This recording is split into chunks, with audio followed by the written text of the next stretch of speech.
Bonjour, je fais cette courte vidéo pour attirer votre attention sur la façon dont le moteur autofocus des téléobjectifs est sollicité selon la distance à laquelle on photographie. On va voir que c'est pas du tout la même chose à toutes les distances. Donc ici vous voyez j'ai mon 70-200 f4 et il est gradué, là vous avez 5 mètres. Est-ce que je suis bien en face? Oui. Et là, vous avez l'infini. Donc, il n'y a pas beaucoup de graduation. L'infini, sur cet objectif, d'après les exifs, à partir de 20-25 mètres, on est à l'infini. Donc, on va dire que là, peut-être, on est à 20 mètres.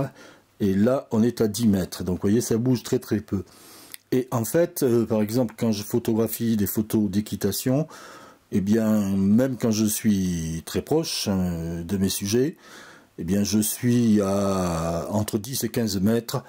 5 mètres, je sais pas, c'est le minimum. Donc, en fait, toute la mise au point va se jouer sur cette plage-là, très réduite.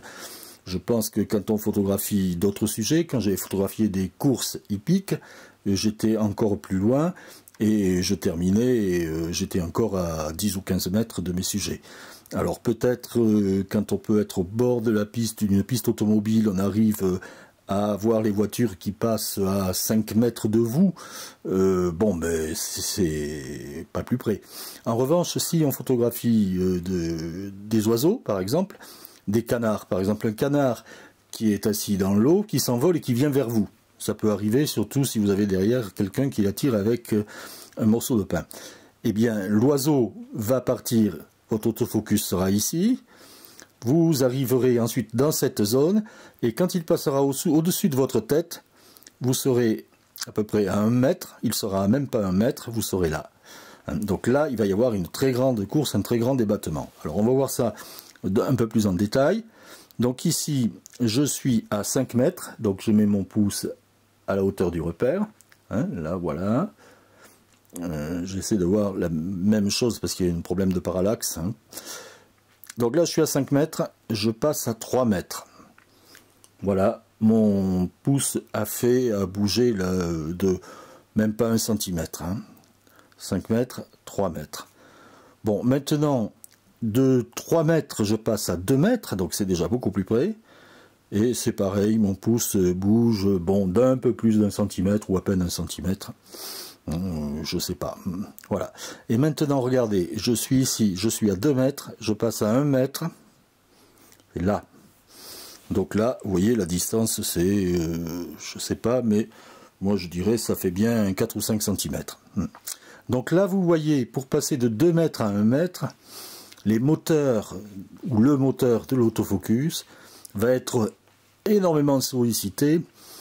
Et les groupes optiques à l'intérieur vont se déplacer dans tous les sens. Ça va être très très dur pour le moteur de l'objectif.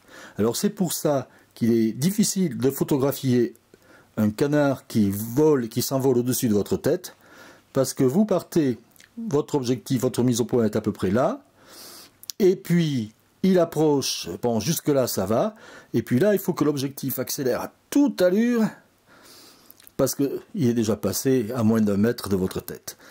Donc ça sollicite énormément le téléobjectif, et je ne suis pas sûr que tous les téléobjectifs arrivent à répondre à cette sollicitation.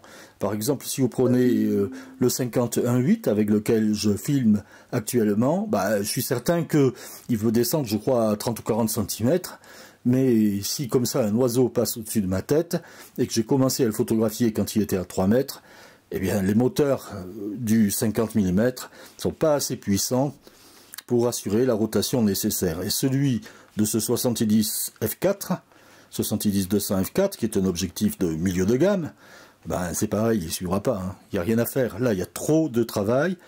Il faudrait une trop grosse puissance électrique pour qu'il puisse être entraîné, et non seulement la puissance électrique, mais les moteurs aussi, qui doivent être puissants, et qui ne le sont certainement pas.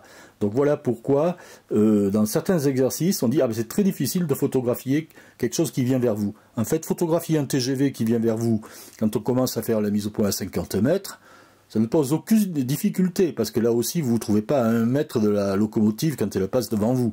Vous êtes encore à 5 ou 10 mètres. Donc en fait, tout va se jouer entre là et là. Donc, vous voyez, bon, ça va hein, pour la course. Mais vous remarquez aussi l'extrême précision qu'on peut avoir dans cette course assez brève, hein, parce que les appareils font des mises au point très précises, alors que la course est assez réduite. Mais ça n'a rien à voir avec un sujet qui passe à 1 mètre au-dessus de votre tête, parce que alors là, le boulot pour le moteur est énorme. Voilà, c'est tout pour aujourd'hui. Je vous remercie pour votre attention et à bientôt sur cette chaîne pour d'autres vidéos. Bonsoir.